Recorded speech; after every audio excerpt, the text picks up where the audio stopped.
practice in isolation and some thoughts that I've been having, because it's interesting. I don't know.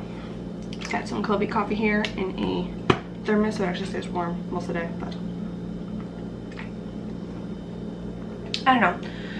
When I first got into paganism and witchcraft, solitary practice was very easy and great for me to take in, and I liked it. It gave me a little bit of a safety blanket, because something about going into coven, or like seeking out a coven, or you know, even just talking with other people about the craft in general, was a terrifying concept to me. I was very much of, no, I'm gonna get sucked into a cult. And like looking back on that, I can see it's like, of course there'd be a bunch of other people like me who have, you know, alternative spiritual beliefs, alternative from the mainstream. Not all of them are going to be wanting me to drink the Kool-Aid, so to speak. But it was a great comfort to me for such a long time that I could do this entirely on my own. You know, I didn't have to go to a specific group and work magic in a group and like mess with other people's energies and get engaged with drama, especially when I was so uncertain about certain things.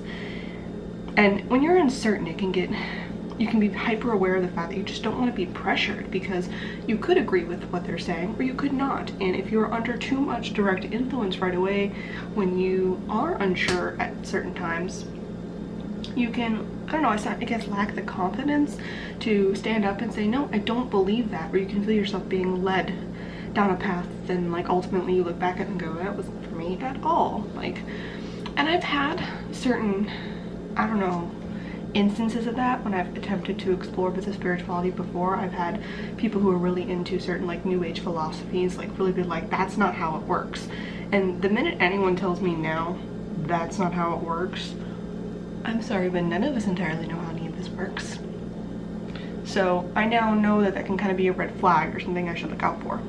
Anyway, solitary practice to me so far has been extremely fulfilling, in a lot of ways great, because it allows me to explore, and like I like the idea of discussing things on a social platform like YouTube, or like going to classes or speaking with others about my solitary practice, but overall having it be extremely mostly just me by myself working my magic. But I had some thoughts recently, because I realized that I hadn't necessarily been engaging with my craft in a lot of the same ways that I used to the past couple of months, or I guess the last totally 2 years, which was a lot of a little more casual magic, I guess you could say. Like I would do a lot of things very like, if I can get it done, boom, great.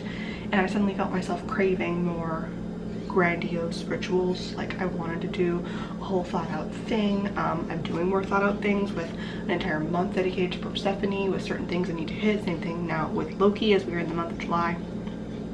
And I realized that a little bit of it is this weird pull to kind of, I guess, reinvestigate what others are doing. Like I kind of want to be slightly influenced again with like, oh, how do other people honor these deities? How do other people go about rituals? How do, like, I'm interested in other people's way of going about things. Make sense? Yeah. So whereas before I was way more in tune to just, what does my intuition say? What does my intuition say? What does my intuition say? And I'm all about the flow of that. You know, it's gonna come, it's gonna go. Sometimes you feel one thing, sometimes you feel another. But I then got into going to a yoga class. And one, because my chiropractor recommended it. They were like, you are at a desk way too much for your life, and you are feeling like that's going to cause your neck problems, and you're going to have to come see us pretty much like once every 2 weeks for as long as you're going to keep like reharming yourself with the position that you're sitting at your desk all day. Like that's just unfortunately how it's going to be unless you make a lifestyle change. And he literally said, unless you become a yogi overnight. At the time I was kind of like, oh no, I'm not going to do yoga. Like that's not, no. And then I realized that the only reason I never even thought to try it or do it was because I had, for some reason, this huge anxiety about interacting with others within any kind of spiritual context, if that makes sense. Like I was very hyper aware of the idea of yoga for me would never just be a workout. Like I know it's ingrained deeply in a spiritual practice, especially with like connecting with your body and the breath work. And like to me, it's you know, I know some people can just like go to yoga and be like, this is a great way to like reconnect with my body in a very physical way. Like it has no spiritual connotation. I've heard a lot of people talk about it in that sense, at least that I have known, but because I know it comes from spiritual practice and how deep that spiritual practice is and how important it is to like the original culture. There's no way me going to yoga would just be about me connecting with my body and stretching things out and like helping my neck. Instead, it was going to be a more in-depth thing and involving anybody else in my spiritual concepts or whatever. Like it was a very, like, I was very nervous about that. And I told myself, suck it up, you can go try it. There's a bunch of different yoga studios around me, and all of them have like try a week for free type of deal. So it was like, I didn't even have to cough up money. There's no reason not to do the thing. So I went and did it, and I've gone about 3 times this week, and because I'm gonna get my free week's worth. I have to say, there is something really great about connecting and like dedicating a whole fucking hour to, you know, my own spiritual practice, but like surrounded by other people, listening to the teacher talk about certain things. Like they were talking about getting into a beginner's mindset, since it was a beginner 101 class, and even if you haven't been like if you were been studying yoga for a long time, getting back to that beginner's mindset, really, you know, getting back into the basis of poses. What was the purpose of the poses? She was talking about energy flow and all these things, and I was like, you know, I suddenly wanted to get back into like the beginner's mindset from like my practice. I'm, you know, rounding out I've been through 2 full years practicing witchcraft, and you know, some of it I feel like I've been diving into more, I guess I would say, complex things, you know, wanting to branch out and expand in certain things I've always been curious in, or like redouble down on things like tarot, mythology, you know, wanting to pick up the runes, especially with my depth ear and all that stuff, and like kind of going back into a beginner's mindset really helped with that. And I never would have gotten that if I hadn't gone to this yoga class. And so suddenly I'm worried, is my craving and need for a solitary practice in some ways a bit of a symptom of how isolated we are currently in our society? You know, there's like 20,000 different articles about how phones are the reason like we're not talking to people anymore, and yada yada yada, and like social media, it's like we're all connected more than ever, but not connected in a quote-unquote genuine way. And I can argue that to some extent, right? Because I can tell you, there are some people here that I have met through YouTube and Instagram who I feel a really great connection with, and it's a spiritual deep connection, because honestly, I say a lot to this fucking camera that sometimes I wouldn't say to other people, and then you guys watch it and we all talk in the comment section, and you know, it really matters to me, like the really in-depth great comments that you guys leave, or the questions you ask, or you know, sharing your experience. And especially other people who make videos on YouTube and comment back, or like come and talk to me on Instagram, or you know, and other platforms, and I'm like, oh, these same people kind of keep reappearing. It's really, really awesome, and I really value that. And I don't feel it's a shallow or an ingenuine connection. I feel it's a pretty damn great one, because we're talking about really in-depth topics. We're not just, you know, talking about the weather. But I mean, the weather could be about spirituality. Ignore, it's not a shallow topic, right? It's an in-depth connection.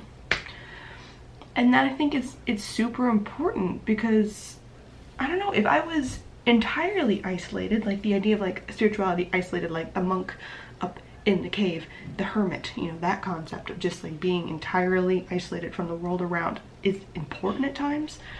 But I do work, maybe am I too isolated? Am I too, you know, all wrapped up in myself and my own spiritual practice? And am I in some ways negating the wonders of a spiritual community in some respects? Because no, I am solitary in my practice. That is what I am. Especially because, I don't know, so many people, I don't know, maybe because the only way before, because we had to be kind of secretive in paganism before I dived into it, pagans had to be more selective about who they let in, because you know, you were in a coven, because that was the only way to learn, because you had to learn through other pagans, because they couldn't just make videos or write a book about it, or they couldn't expose their solitary practice in any way, because it was dangerous. It had real life consequences of, you know, losing your job, or putting you in physical harm, or just way back in the day, you got burned. Like, people were crazy. There was always, you had to seek out a spiritual community along with seeking out the craft. And of course, community comes with its whole different sets of baggage and problems and shadows and all sorts of things, you know.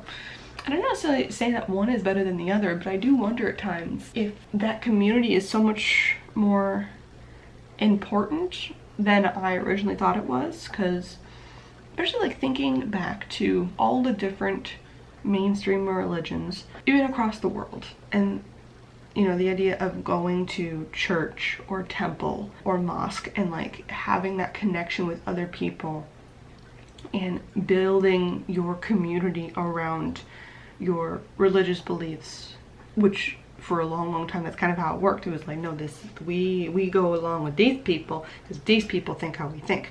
And you know, in a lot of ways I think some people look at that and go, oh no, if you only hang out with people who think like you on a regular basis, then you are closed-minded, etc. and so forth, right?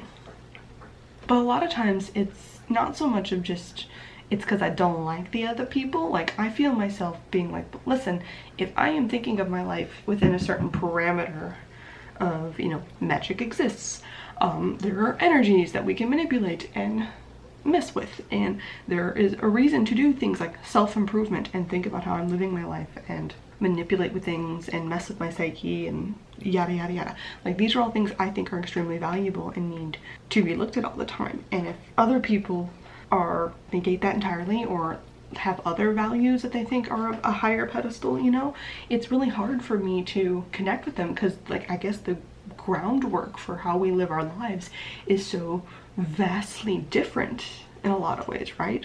Like, self-improvement for me matters so freaking much. Exploring spiritual concepts and engaging with what the hell the things my brain comes up with matters. Taking a moment and having belief in things that we naturally can't explain away with science or, you know, hardcore facts, I think matters. Questioning those things matters to me. And it matters to me to connect with other people who also have that concept. And I've talked about craving spiritual community before. But I don't think I'm necessarily going to, you know, leap out and like, I need to go find a coven now. Like, that's not at all what I'm saying. But I do worry that the isolation of a solitary practice, at times it feels so empowering, but in other times it feels very draining and very lacking in substance. And I feel in a little way like I am kind of like on a hamster wheel, and not in like a good change wheel kind of way, but more of a like I'm not getting anywhere. I can feel very stuck. I can feel very like, hey, this isn't, like, I don't have the inspiration to go to my craft and stuff. And it's interesting how now that I've engaged in a way of looking at spirituality with other people and connecting with a whole new way of looking at it from the, I guess, the Hindu perspective with yoga, what has allowed me to, I don't know, like recycle and relook at my own things on different level, you know. Like, I'm not going into my yoga class going like, oh yeah, no, I'm a witch, and for me this is like, you know, I've got like some neck problems and my chiropractor's telling me I need to go, but also like, let's talk about the energies and the flowing of the body and yada yada yada. Like, I'm not doing that, but at the same time just like listening and hearing about the different poses and, you know, the types of breathing and how that engages in energy and allows your body to do certain things. Especially because like yoga, like from what my research has done so far with it and what I've learned from class, like the idea of like yoga being the prep for other types of spiritual work within that tradition is extremely interesting. I don't know, and it's not just because I'm diving into a different mode of, I don't know, magic or something, or a spiritual path that I hadn't tapped into before. Because if I had done it by myself, I think I would have like read the book, watched the video, and been very like meh, like whatever. Like, I've done that before, right? Where I've like tapped onto a yoga video and I've looked into like doing it at home and trying it at home, and within 2 days I was like, this is not for me. Like, this is not my thing. No, this is not how this is gonna work. But suddenly going to the class and having that group around me is suddenly very, I don't know, it's nice. it's really nice, even though like I'm not necessarily like really talking or getting in-depth conversations, and there's like new people every single class, so it's not like, you know, it's not like I'm building these great connections with the people, but just having that community of like, hey, we're all here for this moment to work on this as a group, even if we're doing very isolated within our, like, no, we're not talking to each other, we're just like, but we're all working on the same thing at the same time in our space. It is something very palpable to it. So I kind of wonder, have you guys thought about that too? Have you worried that maybe when you're being, if you're other solitary witches out there, do you feel like, oh crap, like I am a little too isolated spiritually because of this, you know what I mean? Have you had a huge craving spiritual community? Have you ever reached out to a bigger spiritual community, whether online or in person in the 3D world, and realized, hey, I really, really love this and want to do more of it? All that down below, because I don't know, it's a very, I'm still like kind of peeling back the layers, a bit of a ramble, but yeah. Anyway, I make new videos every single week, and see you guys next time. Bye-bye.